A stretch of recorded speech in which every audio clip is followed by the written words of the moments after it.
everyone. My name is Tori Monteiro, and I am the Director of Community Outreach and Communications for the Enid Symphony Orchestra.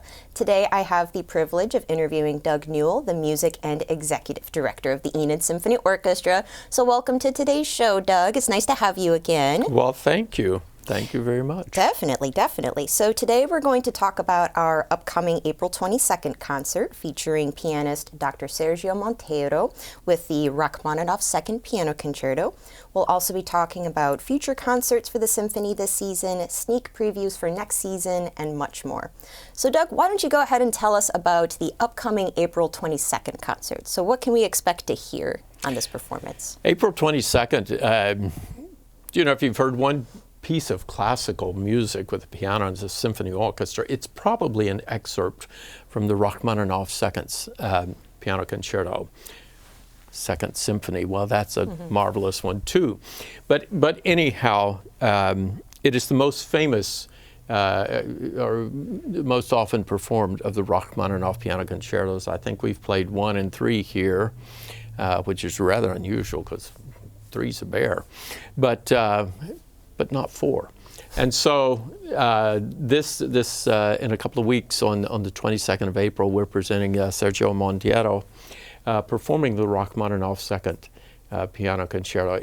As I said, it is one of the absolutely most beautiful pieces of music you'll ever hear for piano and orchestra. Particularly the second movement is absolutely sublime and has been used many times as in movies, in commercial, but it's a very intimate piece of music. The entire concerto came about when Rachmaninoff was a young man. He sort of had writer's block. He had gotten a bad review for something he had written, mainly because it hadn't been rehearsed and wasn't played well.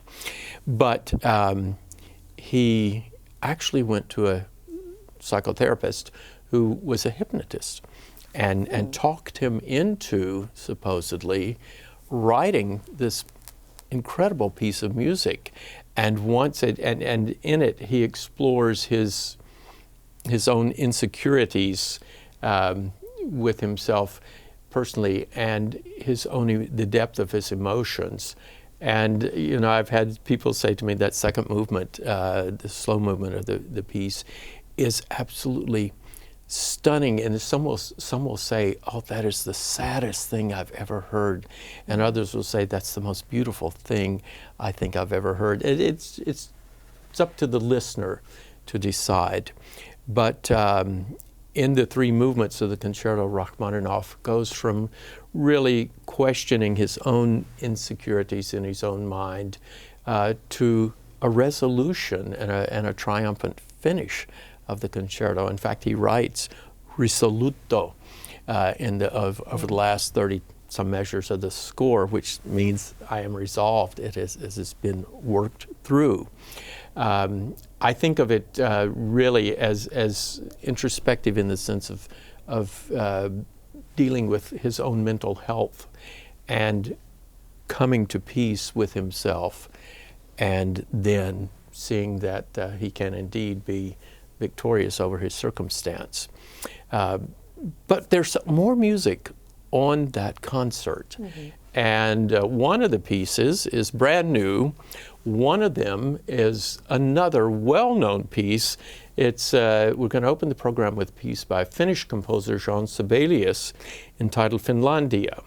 If you go to church and have ever sung out of a hymn book, I'll guarantee you the theme of Finlandia is in there. I think most often in the Protestant hymnals it's entitled Be Still My Soul. But it's actually a prayer for peace. In the early 1900s, when Russia was trying to annex, as it were, Finland, we can relate to this today with what's going on in Ukraine. But the Finnish people came out victorious. And this is the main melody of Finlandia is now their national anthem. It's a marvelous piece of music. Then the second piece on the program before the Rachmaninoff is a very short piece of music. It lasts only 6 minutes, but it is a depiction of the Tulsa Race Massacre of the early 1900s. It's written by an Oklahoma composer, Clint Williams. This will be the second performance of this piece of music. It was premiered in Oklahoma City by Kayla Benda, our assistant conductor, and the Oklahoma Chamber Symphony last year, 2 years ago. And I heard it and was very, very anxious to present it. It's historical, much like Finlandia, and it's very factual. But it's a short piece because this is an event in history of Oklahoma that lasted this much time, and many forgot about it. Many wished it didn't happen. Many denied that it happened, but it did. The Greenwood, Archer, and Pine is the name of this piece. Has sort of a bluesy jazz feel to it. The character of the music is the character of the community that was destroyed. So we go from Finlandia, the politics of Russian invasion there, to Greenwood, Archer, and Pine in our own state, and then to Rachmaninoff. And a lot of people say, well, you know, not everybody's programming Russian music these days. Well, here's the news scoop. Rachmaninoff left Russia. He came to the United States as a young man, and in fact became an American citizen, and I think he passed in 1943 at his home in Beverly Hills. So some of his music is now becoming public domain music, as we're finding out. But Rachmaninoff also had an incredible career as a concert pianist. And to pair these three pieces, there is a connection. There's a human connection, and I think you will find it's one of the most beautiful concerts of music that you will hear. There's some agitated music too, and that's always, you know, good to investigate ourselves, our history. As a state, as a nation, as a world, and how things go around and come around again. Yeah, wonderful, wonderful. And I think it's also unique to point out that around this time, it's actually both the 80th anniversary of his death and the 150th anniversary of his birth. I believe he was born like March 28th, 1873, yes, and then I think that's right. Died April 1st of 1943. You know, Wow. and so that's another reason why we're kind of celebrating Rachmaninoff as those two significant anniversaries. Yeah. Well, we wanted also this season to bring in music that's indigenous to Oklahoma. And in fact, on our very next concert in May, we're going to play a work called The Four Moons, and it's by a Native American composer, Lewis Ballard, who's no longer with us, but his piece that was written for the opening of the School of Dance at the University of Oklahoma. And it pays tribute to the 5 Native American ballerinas who were world famous dancers. 4 moons instead of 5, simply because the Tall Chief sisters, who grew up here in Fairfax, Oklahoma. If you've never been there, marvelous home. Their mansion, their family mansion, sits on top of the hill, and down in the little community, there's the Tall Chief Theater, and I think they're having a restoration drive for that right now. It's a fascinating place to visit. But the 4 Moons Ballet will perform that on our next performance. Yeah, that's going to be very, very exciting, you know. And speaking of Oklahoma music and artists, tell us about Dr. Sergio Monteiro, our pianist. Well, Dr. Monteiro is the professor of piano at Oklahoma City University. He's a native of Brazil. And gosh, I forget how many years Sergio has been with us. I met him just about 3 years ago, judging a young artist competition at OCU, and we hit it off, and just very exciting. He has had tremendous worldwide exposure. It's just another one of those wonderful things about Oklahoma that everybody doesn't know is the extent of the level of artistry in the fine arts that is here through the universities and the professional orchestras, the opera companies, the dance company, and all. A lot to be said for what emerges from Oklahoma. Right, exactly. So before we move on to the future concerts, tell us about who our sponsors are for the April concert. Well, for the April concert, we have Park Avenue Thrift, and David and Jacqueline Hume are making possible the appearance of Sergio with the Symphony, and also the Oklahoma Arts Council and the National Endowment for the Arts, big players in this. Great. So, and we kind of touched on this a little bit earlier with the Four Moons piece, but can you tell us about what we can expect to hear for the last concert of our season? Well, the very last concert features Caroline Cox-Turek, violinist, who's been with us now about 3 years or so. She came with her husband Spencer when he was assigned to Vance Air Force Base, and this is just a great thing about having the base here. Is the quality of people that it brings into the community. But Caroline is a fine violinist and completed her doctorate in violin pedagogy and performance at Manhattan School of Music in New York just a short while before coming to moving to Oklahoma with Spencer. And now they have 2 boys who are native Oklahomans, cute as they can be. Absolutely. But she's going to play a piece of music that was written by a young American by the name of Samuel Barber. And he wrote this when he was a student at the Curtis Institute of Music in Philadelphia. And people at first thought, even the violin faculty at Philadelphia said, at Curtis said, it's unplayable, it's too difficult. And now it's a standard repertoire piece. Really, most very fine violinists can play it. Beautiful, absolutely beautiful melodies. Samuel Barber is one of those, if you know his Adagio for strings, which, if you're familiar with the movie Platoon, it was background music that kept coming back and forth following the battle sequences.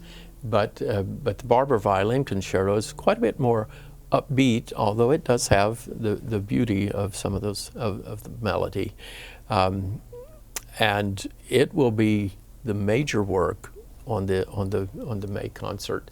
Caroline and Spencer are leaving after this. We really hate to see them go, but boy, what a way to be able to say goodbye by playing that piece of music with the Enid Symphony Orchestra. And I would really like to remind our listeners, she was also our soloist for the January concert, That's right. Vivaldi Four Seasons. So if you missed that concert, it's your last chance to hear her perform beautiful music here in Enid.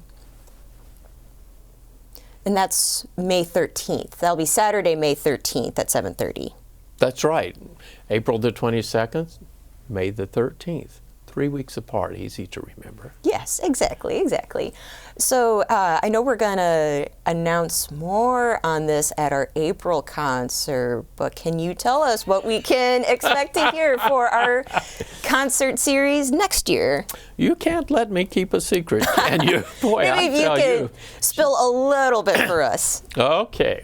Well, the 2023-2024 season will be the 25th anniversary, the silver anniversary season of the Enid Symphony Orchestra in the Enid Symphony Center. It will complete 25 years at the end of next year.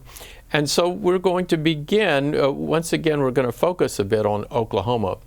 We're going to begin in September on Cherokee Strip Days weekend with a production called Flipside. And it is the story of Patti Page. And it's a musical. It's sort of a biop musical. I mean, it tells the story of her life. In fact, I think there are 2 ladies who play Patti in the show. One when she was young, and people do not realize these days what a pioneer she was in the recording industry. She was the first singer to record all the tracks, all the different vocal parts in her songs, so that when you hear the backup group, it sounds like, oh, that's perfect. Well, it's perfect because she's singing all of the parts to accompany her own solo voice. But she had such an incredible career in the 1950s and going in the 60s and 70s. But Flip Side will open, and I think we're actually going to do 2 performances of that particular production. The play was written by Oklahoman Greg White, who directs the musical theater division at the University of Central Oklahoma in Edmond, and ran off Broadway. Great reviews, great acclaim. So we're going to go with Patti Page. And then we're going to have a Latin night in October and feature Matthew Denman, a classical guitarist, playing one of the great guitar concertos of Joaquin Rodrigo. I think he's playing the Aranjuez concerto for us at this time. Christmas time, every few years we present Handel's Messiah as a gift to the community, and that's our Christmas production. In February, probably one of the most well-known romantic symphonic pieces, Scheherazade, the Arabian Nights, 1001 Arabian Nights, and the violin soloist represents the princess who is married, and then we go from there into March, and this year, this next season, March is going to be pretty incredible. We're having what's called a side-by-side concert. We're taking the young musicians of the Enid Youth Symphony and putting them side by side with the professional musicians of the Enid Symphony Orchestra. And they'll play a concert together. And on that particular program, we are reviving something that happened years ago here, a young artist competition for young instrumentalists in Northwest Oklahoma up through high school age. And so that's going to be a wonderful event in itself. Then in April, we're bringing back one of the foremost American pianists, Edward Auer, who came on a last-minute replacement a couple of years ago, and the audience just fell in love with him. He's coming back to play a French piece this time, Maurice Ravel's second piano concerto, and he and his wife are going to come down from Chicago and be with us. And that performance will actually mark the 25th anniversary of the symphony playing in what used to be known as the Knox Building, what's now called the Enid Symphony Center, and in our own hall, the Joan Allen Symphony Hall. That's wonderful. I'm so excited for next year's season. And we'll have more information available as we get closer to the April concert, and season subscription tickets will be available for purchase before the April concert and everything. So definitely stay tuned for more information on that. So there's so many good things happening with the Enid Symphony this year. How is everything structured and how is it funded? Well, the orchestra is funded in numerous ways. One way is ticket sales and subscriptions, and we're going to be open season subscriptions beginning at our April performance. My good friends at the AARP made a huge faux pas a few years ago when they told seniors not to order subscriptions to museums and ball games and all this kind of thing. Season tickets, don't buy that. Well, believe me, those funds see a nonprofit organization through the time when nothing's really happening with their season. They have to stay afloat. They have to have operational funds. We have funding also from many, many community businesses, community individuals. We have funding from the Oklahoma Arts Council and the National Endowment for the Arts. Major funding comes to us from Security National Bank and from Park Avenue Thrift each year. They are season sponsors every year. Of course, Security underwrites the 4th of July celebration in Meadow Lake Park, which this year is going to be about superheroes. We need a Obi-Wan Kenobi and a Luke Skywalker out there. I think it'll be kind of an interesting program, but anyhow. And then the facilities of the Enid Symphony Center are quite often sought after as private events, banquets, wedding receptions, quinceañera, you name it. We've had it. We've had a number of events there, and are very proud of those facilities and how they serve the community. Mm-hmm. That's wonderful. That's wonderful. So many different ways that we can support our local orchestra and also our local arts center. Exactly. Mm-hmm. And I believe, and I want to implore the listeners, like ticket sales and subscription sales and whatnot really only accounts for maybe 20 to 30% of our income. Really around 21, 22%. But it's that way. It's that way everywhere. Mm-hmm. These cultural opportunities, they have to be nourished. They have to be tended to. The mundane things in life take care of themselves. But the significant things that cross generational lines and cultural lines and speak to the finest qualities of humanity, the arts, dance, music, theater, poetry, what have you. They have to be cultivated and they have to be nourished. Mm-hmm. Yes, definitely, definitely. So really every little bit counts when it comes to supporting our local arts. It's really contribution on the part of really every citizen in Enid and our surrounding communities, So I think it's absolutely wonderful. So we definitely have some exciting things coming up for the rest of this year and also for next season. So for those of you who are interested, we still do have single tickets available for both the Sergio Monteiro concert and the Caroline Cox-Turek concert in May. So if you're interested in purchasing tickets, please call the number below your screen, 580-237-9646, or visit our website, www.enidsymphony.org. Doug, I'd like to thank you so much for answering my questions and telling us about what we have coming up. It's all very, very exciting, and I'd like to thank all of you today for listening, and definitely please come out and see what beautiful music we give to the community.